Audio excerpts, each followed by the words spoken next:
Lalu seperti apa euforia masyarakat Indonesia yang akan menyaksikan secara langsung laga Indonesia kontra Australia? Sudah bergabung bersama kami langsung dari Doha, Qatar. Ada pecinta sepak bola yang kita semua sudah kenal, Bang Effendi Ghazali. Bang Effendi. Yo, selamat sore waktu Qatar, selamat malam waktu Indonesia. Yeay. Silakan. Ya, Bang Effendi, kami lihat Ya. begitu banyak masyarakat Indonesia yang mendukung langsung di sana. Kalau Anda bisa melihat dan membandingkan ketimbang pertandingan melawan Jepang kemarin, apakah hari ini lebih banyak dari sebelumnya atau bagaimana? Ya, pertama-tama sebetulnya tadi ada yang bawa drum dan lain-lain di sini. Sudah siap juga menyanyi buat seluruh pemirsa TV One. Tapi mereka harus ke stadion lebih dulu karena akan dicek ya, 2 jam untuk pengecekannya. Tapi di sini masih ada Ultras Garuda yang sama-sama siap menuju ke Jasim bin Hamad ya. Ya, yang saya ingin katakan adalah bahkan tadi kita diwawancara oleh BeIN One, kemudian Qatar Televisi dan lain-lain, karena menurut mereka penonton Indonesia itu adalah yang paling energik dan luar. Ini sekitar 5.000 Ultras Garuda sudah siap dengan lagu-lagu. Nanti kalau nggak percaya bisa dites. Karena bagi kami semua yang ada di sini, prinsipnya adalah walaupun Australia itu berusia 25, tetapi kita sudah sampai mencetak sejarah di 16 besar. Kenapa tidak melangkah lebih jauh?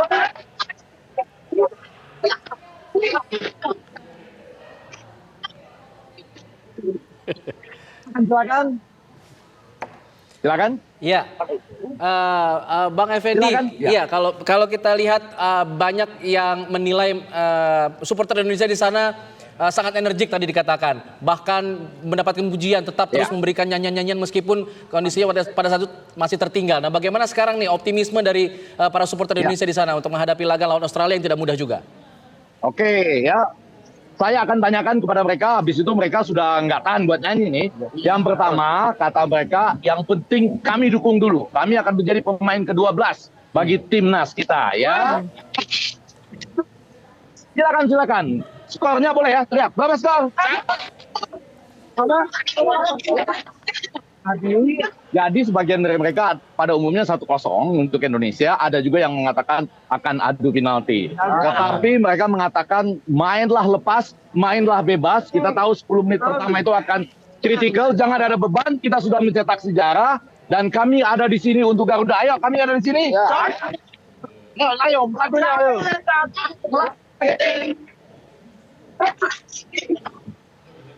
Wih.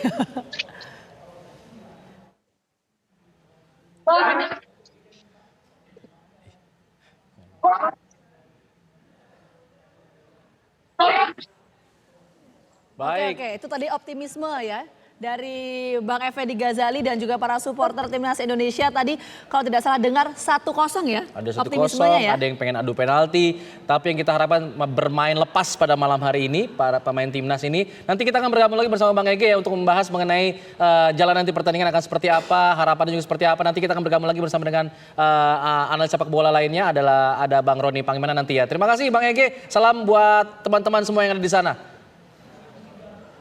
Pemirsa, timnas Garuda mencatat sejarah lolos ke babak 16 besar Piala Asia dan malam ini menantang Australia. Berbeda jauh dalam peringkat FIFA versus Australia menjadi tantangan tersendiri bagi timnas untuk tak berharap dari keajaiban di lapangan. Pertanyaannya, mampukah anak asuh Sintayong memberi kejutan di Qatar dan kembali mencetak sejarah lagi di Piala Asia? Kita akan bahas hal ini bersama dengan analis sepak bola, Bung Roni Pangemanan, Bung Ropan, dan juga tetap bersambung bersama dengan pecinta sepak bola, Bang Effendi Ghazali. Selamat sore waktu Indonesia, Bapak-Bapak. Selamat sore.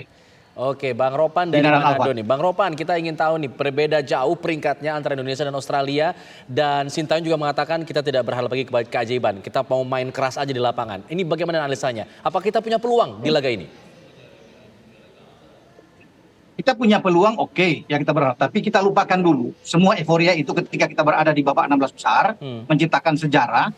Kemudian kita tidak harus melihat dengan statistik di mana kita kalah lebih banyak melawan Australia, ya. Australia punya peringkat yang lebih jauh, dia peringkat 25, kita 146. Kita lupakan itu semua. Yang saya minta mungkin bagi tim nasional kita untuk pertandingan melawan Australia adalah fokus. Fokus dalam pertandingan ini selama 90 menit. Jika kita tidak kehilangan fokus, bermain dengan disiplin yang tinggi, fighting spirit yang bagus dari anak-anak, ya terutama memang mental ini kuat, kita bisa melalui ini laga dengan baik. Karena kita ini punya modal bagus. Kenapa punya modal bagus? Kita sudah melawan Irak, kita melawan Jepang, dua tim yang sangat kuat di grup D. Kita juga bisa mengalahkan tim atau musuh bebuyutan kita di Asia Tenggara, Vietnam, dan semua itu berjalan dengan baik. Ya, terlepas apapun yang orang katakan bahwa Kyrgyzstan membantu kita, tapi kalau kita tidak bisa menang melawan Vietnam, kita juga tidak punya harapan untuk ada di 16 besar. Jadi ini memang sudah digariskan kita berada di sana untuk menciptakan sejarah, dan sekarang waktunya buat kita untuk bisa melihat bahwa semuanya harus ditujukan di dalam pertandingan melawan Australia ini. Karena saya yakin kita punya peluang untuk bisa melakukan yang terbaik. Karena Jepang sebagai tim terbaik di Asia dengan peringkat 17 saja kita bisa melawan, dan mereka hanya menang 1-0 di babak pertama, itu pun lewat penalti. Sebelum ada 2 gol di babak kedua dan 1 gol bunuh diri. Artinya Jepang hanya membuat 1 gol murni ke gawang kita, ke Juan Hernando. Jadi mengapa tidak kita bermain dengan Australia? Kalau kita bermain fokus, anak-anak banyak menyelesaikan penyelesaian air dengan baik ketika ada peluang depan gawang. Finishing task ini yang paling penting, yang memang tidak terlihat dalam selama ini, dan kita bisa mendapatkan suatu hasil yang bagus. Gitu. Peluang itu tentu masih ada ya, dan optimisme itu harus terus dibangun ya Bang Ropan. Tapi kalau kita melihat peluangnya seperti apa nanti timnas Garuda ini akan bermain, apakah memang akan bermain bertahan total dengan mengandalkan serangan balik atau seperti apa menurut Bang Ropan? Ya, saya pikir kita tidak harusnya bermain terbuka. Ya, karena kita tahu bersama ini tim kuat, Australia. Ya, kita bermain lebih dalam, walaupun tidak parkir bus secara keseluruhan, tapi kita menunggu aja. Untuk counter attack ini akan jauh lebih bagus. Kalau kita bermain seperti ketika kita mengalahkan Vietnam, ini akan baik bagi kita. Pressing kita juga harus kelihatan di sana. Karena apapun ketika masuk lapangan, Australia juga pasti akan ketar-ketir, ada rasa was-was. Kita juga diuntungkan sebagai tim underdog. Jadi bermain aja nothing tulus di sana, menikmati permainan ini. Jangan tegang masuk lapangan. Itu yang saya bilang, ini mental sangat berpengaruh dalam pertandingan ini. Karena lawan juga tidak akan menganggap remeh. Australia akan takut lawan kita. Apalagi kalau kita mampu mencuri gol, ya pertama ini akan sangat baik untuk kita. Atau kita bisa melewati 30 menit pertama Australia tidak bisa mencetak gol ke gawang Hernando Ari, atau sampai menit 40, ini sudah bagus. Menyelesaikan laga bahkan di babak pertama tanpa kebobolan, ini akan bikin Australia itu bisa frustrasi, bisa terganggu. Itu yang harus diciptakan oleh anak-anak. Tapi akan lain halnya kalau Australia bisa mencetak lebih dulu. Ini akan membuat kita harus keluar menyerang. Begitu Gina dan Alfa. Baik, artinya Anda mau mengatakan bahwa kunci pertandingan pada malam hari ini adalah di pertahanan, yang memang harus diperkuat dulu untuk membuat para pemain Australia ini frustrasi, atau di mana kunci lain yang mungkin Anda bisa melihatnya di laga kali ini? Ya, pertahanan itu menjadi sorotan buat kita karena banyak membuat kesalahan-kesalahan. Semoga dalam pertandingan melawan Australia ini pemain lebih tenang, ya, tidak panik ketika menghadapi tekanan Australia. Tergantung sekarang STY untuk memotivasi pemain-pemain di ruang ganti biar lebih sejuk. Dan saya pikir juga kita dalam 3 pertandingan ini baik buat kita ketika melawan Australia. Kita selalu mencetak gol dalam 3 pertandingan, baik melawan Irak, baik melawan Jepang, dan juga kita menang melawan Vietnam. Ini kan modal bagus ketika kita bawa di babak 16 besar atau per-8 final di Piala Asia. Dan semoga kita juga bisa mencetak gol. Dan saya pikir kalau pertahanan kita lebih fokus bermain dengan baik, Jordi Amat di sana, entah Justin Hutton yang bermain sana, atau Rido atau Sandy Walsh bermain lebih ke dalam, dan ini disiplin yang bagus, dan Australia sulit untuk bisa Jepang di babak pertama tidak banyak mendapatkan peluang kecuali ada 1 penalti itu. Nah, itu yang harus ditampilkan oleh anak-anak, bermain dengan sangat baik. Ketika mereka bermain dengan Australia tampil dengan disiplin tinggi, saya rasa kita mampu untuk bisa melakukan yang terbaik. Itu tadi kuncinya bermain nothing tulus ya, yang tadi Bang Ropan sampaikan, sehingga mental ini sangat berpengaruh nanti dalam pertandingan nanti malam. Kita mau bergeser dulu ke Effendi Ghazali. Nikmati aja permainan. Oke, nanti kita kembali ke Bang Ropan. Kita mau ke Bang Effendi Ghazali terlebih dahulu. Optimisme yang terbangun di sana seperti apa, Bang Ege? Gitu. Ya, sekarang sebagian besar dari kami sudah menuju ke stadion dengan penuh semangat. Optimisme yang ada di sini tentu saja luar biasa karena mereka yakin Coach Shins itu punya pengalaman bermain di Australia, ya, malah pernah juga jadi asisten pelatih di sana. Dan lebih daripada itu, semuanya membicarakan 10 menit pertama, ya, dianggap sebagai waktu yang kritis, ya. Kita itu jangan ditekan di 10 menit pertama, minimal kita bermain lepas dan imbang lah di 10 menit pertama.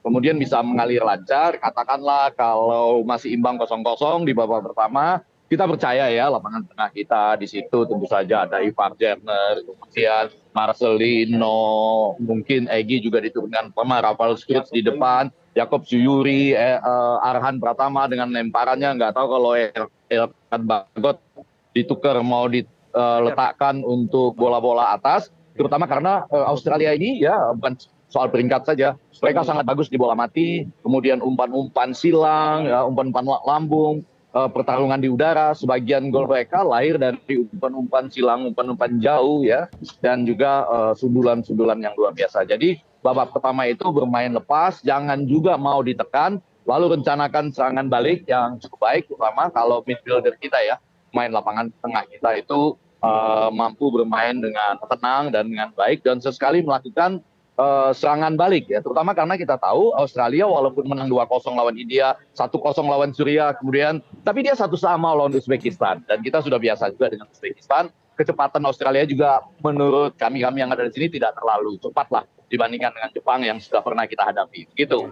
Tapi kalau untuk analisa media lokal di sana seperti apa? Menguntungkan pihak mana? Tapi dijawab setelah jeda ya Bang Ege ya. Kita jeda dulu. Iya. Nanti kita akan kembali sesaat lagi tetap bersama kami kami di Kabar dulu Petang. dong. Kami ini udah siap-siap nyanyi walaupun cuma segini. Baik, saya kasih nih. kesempatan nanti nyanyi setelah jeda ya Bang ya. Nanti akan kembali sesaat lagi.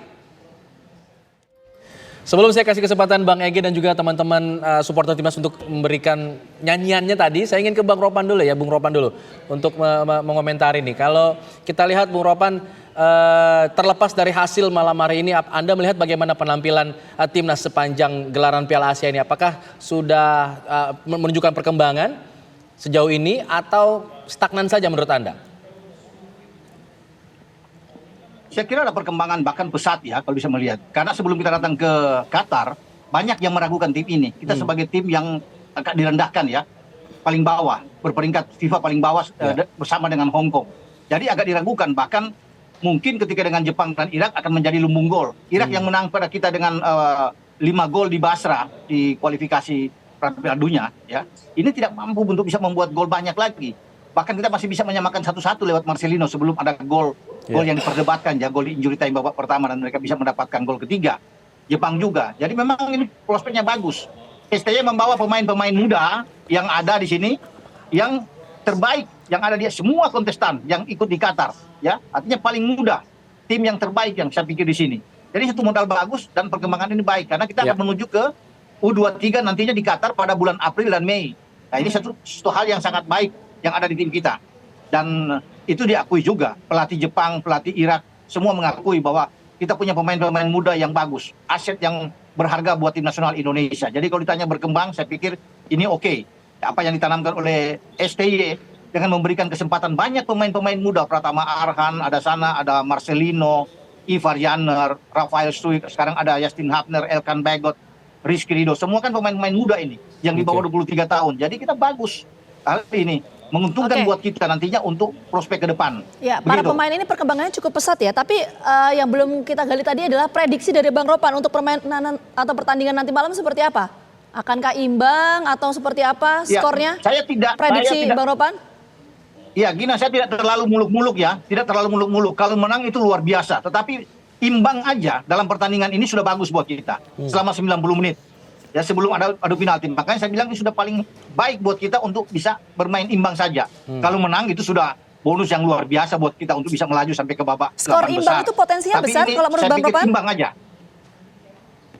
Ya, potensi besar asal anak-anak dengan catatan babak pertama itu kita jangan kebobolan. Itu saja kuncinya. Kalau kita tidak kebobolan, saya yakin kita bisa menyelesaikan pertandingan dengan hasil imbang. Itu Gina dan Alfa. Baik, terima kasih Bung Ropan. Nanti kita akan coba mantau lagi ke Doha, Qatar. Ada Bang Effendi Ghazali. Bang Effendi, menjawab pertanyaan yang tadi Bang, untuk media lokal di sana menguntungkan siapa, Indonesia atau Australia? Dan silakan tadi kalau mau ada performance dari teman-teman supporter di sana, silakan. Iya, sebagian besar dari kami sudah menuju stadion. Tadi kami ya diwawancara juga oleh Biid, Televisi Qatar, Alkas dan lain-lain. Semuanya mengatakan bahwa Jepang itu tim yang sangat kuat, salah satu calon juara di kejuaraan ini. Namun demikian semua mengatakan, terutama karena kami sangat mendukung Palestina di sini, semua mengatakan bahwa good luck Indonesia. Hampir sama seperti Ropan, ya, sebagian mengatakan bahwa Mudah-mudahan dalam 15 menit pertama jangan gentar, kemudian tidak ada juga kesalahan dalam kotak penalti ya, atau dekat-dekat kotak penalti. Kalau bisa imbang saja 0-0 di babak pertama, kemudian kita bertahan sampai 90 menit plus 7. Jangan lupa mau 100 menit pun seluruh penonton akan bernyanyi dari awal sampai akhir. Dan mungkin ya kalau terpaksa soal adu penalti, mudah-mudahan nanti jatuhnya ke daerah yang ada ultrasnya. Tapi ini sedang dicoba bagi nih, mudah-mudahan ada ultras di kiri dan kanan. Mungkin dipusatkan di salah satu tempat saja. Jadi itu akan sangat menentukan. Sekali lagi, mudah-mudahan bermain lepas, tidak ada beban. Toh 16 besar sudah kita lewati. Sekarang bagaimana mencetak sejarah baru. Dan di sini sekali lagi banyak sekali yang mendukung Indonesia karena mereka tahu bahwa kami selalu meneriakan free Palestine ya. Dan sekarang mereka sendiri loh yang mau menyanyi ya. Saya hanya mengusulkan dan mendengarkan. Silakan. Yuk. Pak.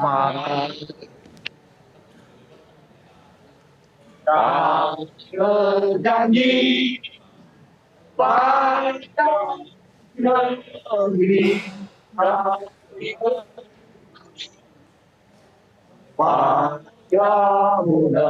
negeri kami mendiri bangkit yang negeri